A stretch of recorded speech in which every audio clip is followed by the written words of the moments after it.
नमस्कार सगळ्यांना, तुमच्या सगळ्यांचं स्वागत आहे एका नवीन व्हिडिओमध्ये। आज आपण करणार आहे कांदा भजी। छान कुरकुरीत अशी आपण कांद्याची भजी आज करणार आहे।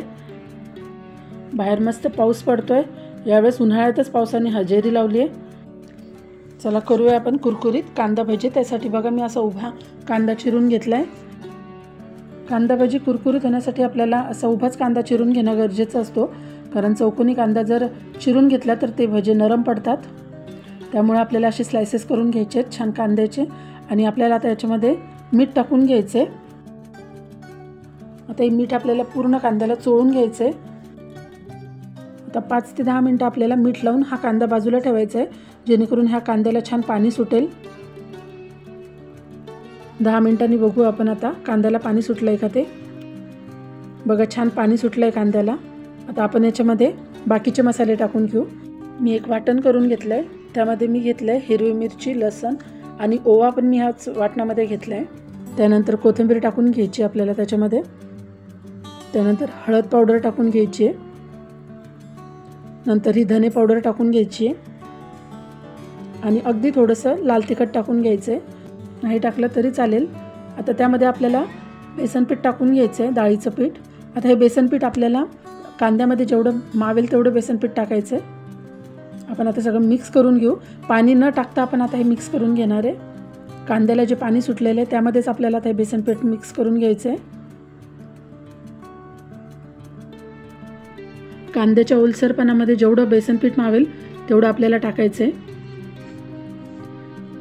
मी 1 वाटी बेसन पीठ घेतलं होतं, आधी अर्धी वाटी टाकली होती, आता बाकीची अर्धी वाटी पण टाकून घेणार आहे। आणि याला पण छान मिक्स करून घ्यायचं आहे।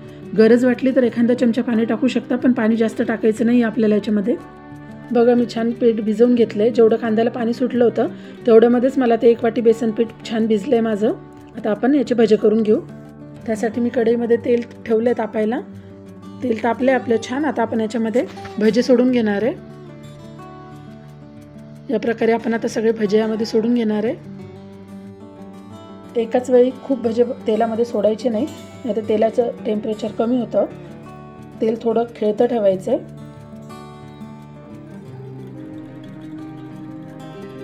बघा मी सगळे भजे आता सोडून घेतले तेलामध्ये। हे भजे आपल्याला आता मीडियम फ्लेमवर तळून घ्यायचे। मोठा गॅस करून हे भजे आपल्याला तळायचे नाही आहेत। बघा छान तळून झालेत। आता आपण काढून घेऊ हे भजे। छान असे कुरकुरीत कांदा भजे आपले झालेत। असंच अजून एक घाना मी तळून घेणार आहे। तेलामध्ये सोडून घ्यायचे भजे असे, आणि हे पण आपल्याला छान असे तळून घ्यायचे आहेत। आता बघा छान असे कुरकुरीत तळून झालेत आपले हे भजे। काढून घेऊ हे पण आपण आता। ह्याच प्रकारे आता मी सगळे भजे तळून घेणार आहे। तुम्ही जर या चॅनलवर पहिल्यांदा व्हिडिओ बघत असाल तर चॅनलला प्लीज सबस्क्राईब करा। व्हिडिओ कसा वाटला कमेंटमध्ये नक्की सांगा।